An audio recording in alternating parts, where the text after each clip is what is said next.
Hi everyone, welcome back. Now I'm pretty excited to talk about this topic, DevOps tools for 2023. Now you're a fresher or you're a developer or a QA or a tester or a BA and wants to switch your career to DevOps. This is going to be the video for you. So stay tuned and let's get started. So in terms of agenda, what we're going to do is we're going to get started with, I've decided to talk about 3 different tools.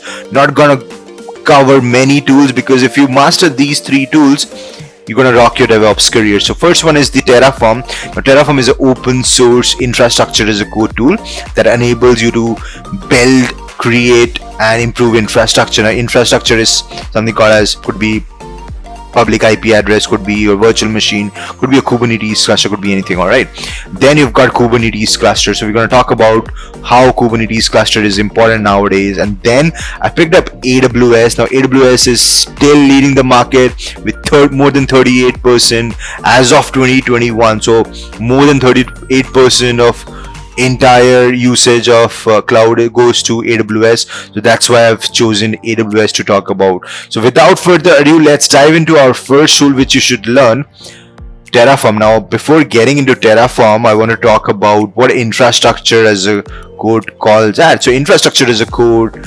is a process of managing and provisioning your cloud infrastructure. Now cloud infrastructure could be again virtual machine, public IP address, network, could be anything. Now you want to manage them, you want to codify them, you got to have some sort of infrastructure as a code tool.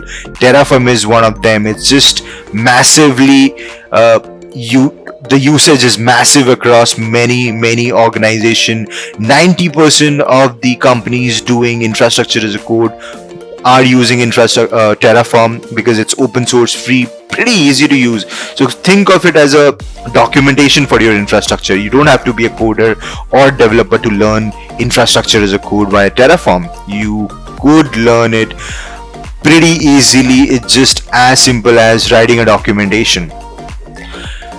Now, few of the advantages we get with infrastructure as a code is it provides a codified workflow to create infrastructure, which means you just start codifying your infrastructure the way you would do, the way you would build your application. Could be Java, could be anything. Now similarly you do it for infrastructure. So you could enforce policies and organization standard using infrastructure as a code. Second advantage is you could change and update existing infrastructure as well. So if you've got your existing infrastructure which is not created using infrastructure as a code, you could bring that down and start making the changes. It enable collaboration between different teams. So you've got different teams working out in different geographical location. You could use infrastructure as a code to collaborate. The second advantage is it integrates with application code workflow, which means any CI/CD tools, could be GitHub, Bitbucket, GitLab, Harness, Circle CI, could be anything. It integrates tightly with it. You could run using Terraform, you could run dry changes as well, and think of it as a documentation which you would maintain to write infrastructure.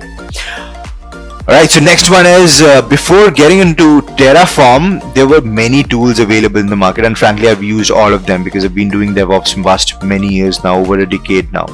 Now problem with these tools are Chef, Puppet and Ansible. These are beautiful tools, beautifully architected tools, but the problem is they are very operating or configured specific for certain application. Now and they comes with a lot of installation as well. Most of the tools, Chef, Puppet, Ansible, you see it works on a master slave model, which means you got to have a dedicated architecture for them, dedicated installation for them. However, Terraform comes with a single binary and it's pretty easy to get started.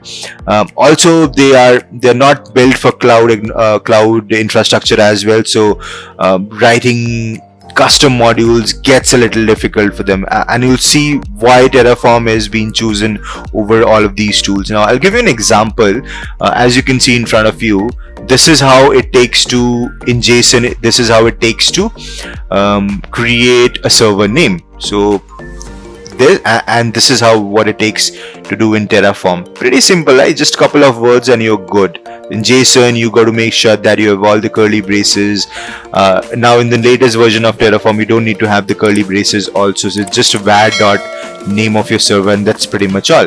And in JSON, this is what it takes. So you see the difference. There is a huge difference in writing the code for infrastructure using JSON versus Terraform. That brings me to the point what Terraform is. Now, Terraform is an open source provisioning tool, which means you don't need to spend a penny to install or use Terraform. It's free, it's open source, and I've worked with many organizations, big organization, enterprise organization as well, and they are still using the open source. When I say still using open source, Terraform has an enterprise version as well, comes with a lot of those security and sentinel policy, which you don't need to care about at this point, but all of your enterprise level features are covered in open source. It's written in Go, like any of the modern cutting edge technologies like Kubernetes, also written in Go.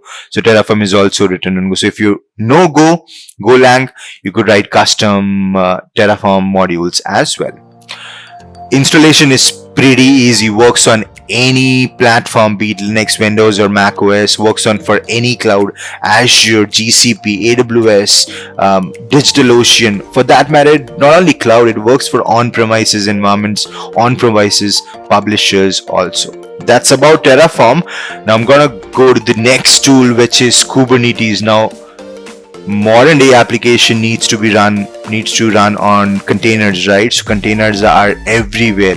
In order to manage multiple containers, in order to manage the life cycle of your application, you gotta need to have Kubernetes for your environment. So I'm going to take a couple of minutes to speak about the architecture. Now, this is the master node. This is the master node which generally sits with the cloud provider these days. So you don't need to care about this. So this has got API scheduler and control manager. What you got to take care of this part. Now, these are generally taken care by us as an administrator or the business unit owners. So these boxes, 3 boxes, are the node groups or physical node you can consider. Underneath each node, you've got pods. Now these pods are where your application are hosted. All right. This is now one pod can have one application or more than one application, which means inside a pod you could have more than one application also running. Now, these applications could be anything, could be .NET, Java, Python, Node.js, could be anything. And if one of them fails, as you can see, Kubernetes architecture gonna make sure that if you have set the replica, it's gonna spin up same replicas of those application, or rather pod, into your same nodes. Now these are nodes, node 1, node 2, node 3. Why do you need different nodes? Capacity, or for different teams within your organization as well. Underneath each node, you have got an exe or a binary kubelet which communicates with the master. Now master is the one which controls everything, right? Happens in the life also.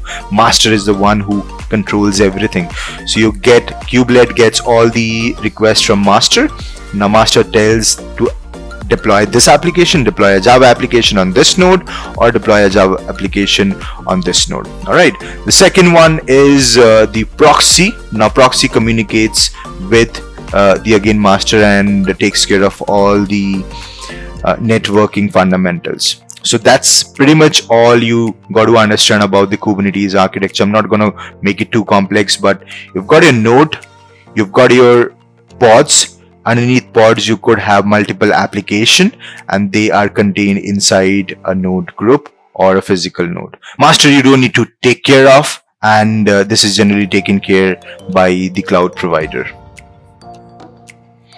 Right, the last one is AWS. Now I've picked up AWS because I mentioned 39% of the users are still using AWS as their first cloud choice. So that's why AWS, but the fundamental applies for any of the clouds. I've chosen AWS and gonna speak about it regardless of whichever industry you are in, pharmaceutical, banking, or any of the other companies which you're working for. These are few of the services which you need to take care of: compute, serverless, containers, database, storage, and machine learning. Compute calls as probably EC2 instance, Kubernetes cluster. Serverless are probably something else wherein you don't want to take care of the compute level, rather a serverless, which could be Lambda, could be app services. Containers, as we just spoke about, modern day applications are deployed as a containers into the Kubernetes cluster. Now, database, heart of your application. This is where your data is going to reside. So you're going to have so this is the heart of the application, database. Now, could be Postgres, could be SQL, could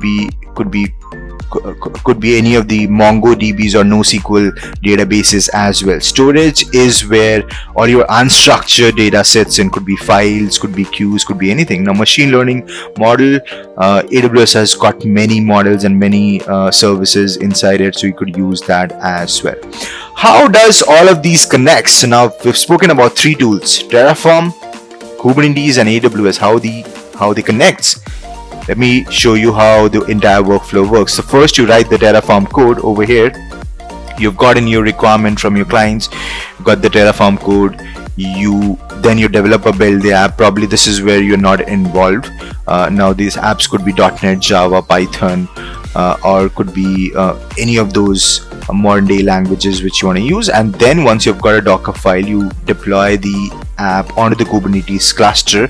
Now this cluster could be your AKS, Azure Kubernetes, could be your EKS, Elastic Kubernetes, could be a GKE as well, running on Google Compute Engine. So it doesn't matter wherever you are running. All you need to learn about is Kubernetes. Doesn't matter whether it's EKS or GKE. That's pretty much all in terms of recap. Let's take a few minutes to talk about what we have learned. So we have spoken about Terraform, open source platform to build infrastructure. We've spoken about Kubernetes now, and then we have got AWS. Now I've spoken about AWS because that's one of the most leading cloud provider. However, you could use any of the cloud provider as well. And we spoke about the workflow as well in front of you, how you get started with writing Terraform code, building the app, then deploying onto the Kubernetes cluster. I hope this was super informative. I wish you all the best. Good luck for your DevOps journey, and I'll see you in a while in some other video. Thank you.